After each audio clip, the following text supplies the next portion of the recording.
నిరీక్షణ prayer house మరియు centre సంఘముల తరపున పునరుద్ధానుడైన యేసుక్రీస్తు నామంలో మీ అందరికీ నా ప్రత్యేకమైన వందనములు. నేటి దేవుని మాట హబక్కూకు గ్రంథం 3వ అధ్యాయం 19వ వచనం. ప్రభువగు యెహోవాయే నాకు బలము, ఆయన నా కాళ్లను లేడి కాళ్ల వలె చేయును.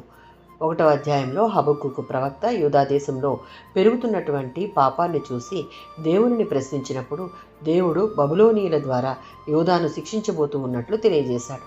హబక్కూకు దేవుని న్యాయం గురించి సందేహించినప్పటికీ చివరకు దేవుని సార్వభౌమాధికారాన్ని అంగీకరించి విశ్వాసంతో నిలబడ్డాడు.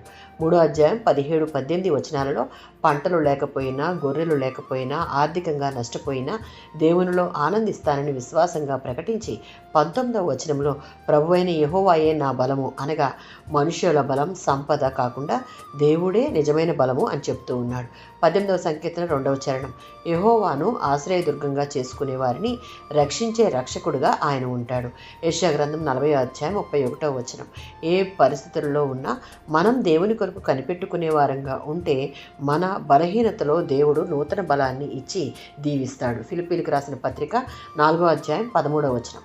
పౌలు నన్ను బలపరచువాని అందే నేను సమస్తమును చేయగలను అని చెప్తూ ఉన్నాడు. కష్టకాలంలో దేవుని మీద ఆధారపడాలి. మన బలహీనతలో దేవుని శక్తి పరిపూర్ణం అవుతుంది. దేవుడిచ్చే బలాన్ని ప్రార్థన ద్వారా పొందుకోవాలి. ఆయన నా కాళ్లను జింక కాళ్ల వలె చేయుచున్నాడు అనగా జింక కొండలపై వేగంగా స్థిరంగా నడుస్తుంది. అలాగే దేవుడు తన పిల్లలకు ఆత్మీయ స్థిరత్వాన్ని ఇస్తాడు. శోధనలలో జారిపోకుండా దేవుడు నిలబెడతాడు. విశ్వాస జీవితం స్థిరంగా కొనసాగించడానికి దేవుని కృప చాలా అవసరం. ఉన్నత స్థలముల మీద నన్ను నడిపించును అనగా విజయం, ఆత్మీయ పరిపక్వత మరియు దేవునితో ఉన్నతమైన సహవాసాన్ని సూచిస్తాయి.